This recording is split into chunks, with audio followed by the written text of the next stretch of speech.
कर्नाटक के राज्यपाल वजुभाई वाला जी, केरला के मुख्यमंत्री श्री पिनाराई विजयन जी, कर्नाटका के मुख्यमंत्री श्री वीएस येदियुरप्पा जी, केंद्रीय मंत्रिमंडल में मेरे सहयोगी श्री धर्मेंद्र प्रधान जी, प्रहलाद जोशी जी, वी मुरलीधरन जी, सांसदगण, विधायकगण और भाई और बहनों,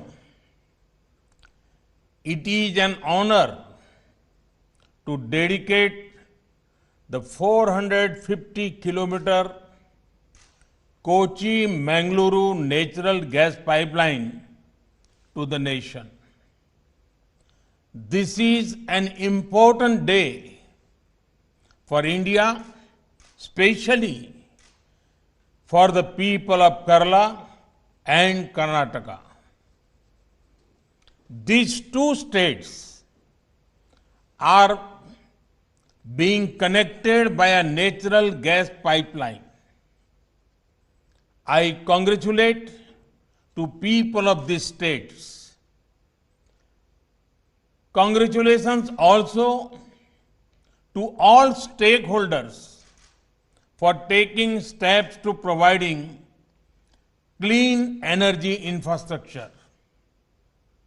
The pipeline will have a positive impact on the economic growth of these two states. साथियों, कोची मैंगलुरु पाइपलाइन इस बात का बहुत बड़ा उदाहरण है कि विकास को प्राथमिकता देते हुए सभी मिलकर काम करें तो कोई भी लक्ष्य असंभव नहीं। ये प्रोजेक्ट से जुड़े लोग जानते हैं कि इंजीनियरिंग के लिहाज से इसे पूरा करना कितना मुश्किल था। प्रोजेक्ट में कई दिक्कतें भी आई, लेकिन हमारे श्रमिकों, हमारे इंजीनियरों, हमारे किसानों और राज्य सरकारों के सहयोग से ये पाइपलाइन पूरी हुई। कहने को कि पर्यावरण बेहतर होने से लोगों की सेहत भी अच्छी रहेगी, बीमारी पर होने वाला उनका खर्च भी कम होगा। 10वां, जब प्रदूषण कम होगा, हवा साफ सुथरी होगी, शहर में गैस आधारित व्यवस्थाएं होगी तो और ज्यादा टूरिस्ट आएंगे, टूरिज्म सेक्टर को भी इसका लाभ होगा। और साथियों, इस पाइपलाइन के दो और लाभ हैं जिनकी चर्चा बहुत जरूरी है। इस पाइपलाइन के निर्माण के दौरान 12 लाख मैन डेज का रोजगार जनरेट हुआ है। पाइपलाइन के शुरू होने के बाद भी रोजगार और स्वरोजगार का एक नया इकोसिस्टम केरला और कर्नाटका में बहुत तेजी से विकसित होगा। फर्टिलाइजर उद्योग हो, पेट्रोकेमिकल उद्योग हो, बिजली उद्योग हो, हर उद्योग इससे लाभ लेगा और रोजगार के अवसर बनेंगे। साथियों, इस पाइपलाइन का एक और बड़ा लाभ पूरे देश को होगा। जब ये पाइपलाइन पूरी क्षमता से काम करना शुरू कर देगी तो देश की हजारों करोड़ की विदेशी मुद्रा खर्च, ये खर्च बच जाएगा। भारत COP21 के लक्ष्यों को लेकर जिस गंभीरता से काम कर रहा है, ये प्रयास हमें उसमें भी मदद करेंगे।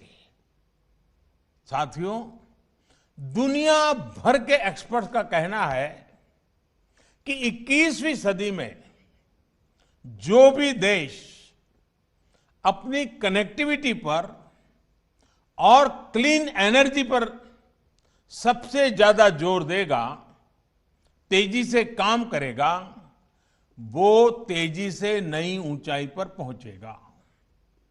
आज आप जिस भी फ्रंट पर देखें, highway connectivity, railway connectivity, metro connectivity, air connectivity, water connectivity. एक और उदाहरण है सीएनजी स्टेशन का। हमारे देश में पहला सीएनजी स्टेशन 1992 के आसपास शुरू हुआ था। साल 2014 तक 22 साल में हमारे देश में सीएनजी स्टेशनों की संख्या 900 से ज्यादा नहीं थी, 900 से ज्यादा नहीं थी, जबकि पिछले 6 वर्षों में 1500 के करीब नए सीएनजी स्टेशन शुरू हुए हैं। अब सरकार इस लक्ष्य पर काम कर रही है कि देश भर में सीएनजी स्टेशनों की संख्या को 10,000 तक पहुंचाया जाए। अभी जो ये पाइपलाइन कमीशन हुई है, ये भी केरला और कर्नाटका के अनेक शहरों में 700 सीएनजी स्टेशन खोलने में मदद करेगी। साथियों, एक और दिलचस्प आंकड़ा है पीएनजी कनेक्शन का। रसोई में पाइप से जो गैस पहुंचाई जाती है उसका 2014 तक हमारे देश में सिर्फ 25 लाख पीएनजी कनेक्शन थे। मतलब कि घरों में पाइपलाइन से गैस 25 लाख। आज देश में 72 लाख से ज्यादा घरों की रसोई में पाइप से गैस पहुंच रही है।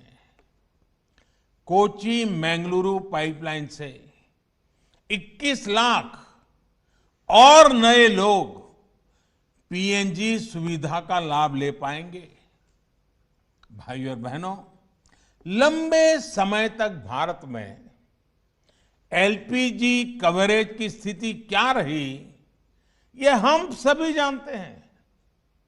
साल 2014 तक जहां 14 करोड़ एलपीजी कनेक्शन देश भर में थे, वहीं बीते 6 सालों में इतने ही नए कनेक्शन और दिए गए हैं। उज्ज्वला योजना जैसी स्कीम से देश के 8 करोड़ से ज्यादा गरीब परिवारों के घर कुकिंग गैस तो पहुंची है, साथ ही इससे एलपीजी से जुड़ा